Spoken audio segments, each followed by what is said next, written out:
વિશ્વાસની વાત છે સાહેબ.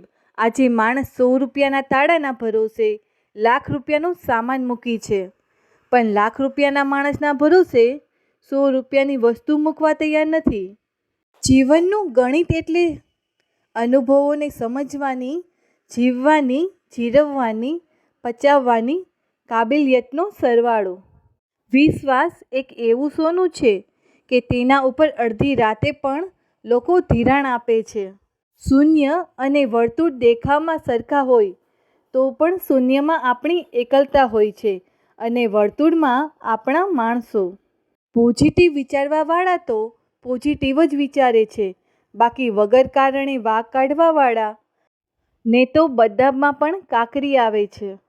આ દુનિયામાં ટેન્શન આપનાર દરરોજ મળશે, પરંતુ કોઈ વાત ધ્યાનમાં ન લેતા ભગવાને 2 કાન એટલા માટે જ આપ્યા છે, એકથી સાંભળજો, બીજાથી કાઢી નાખજો, નહીંતર જીવવું ભારે પડશે.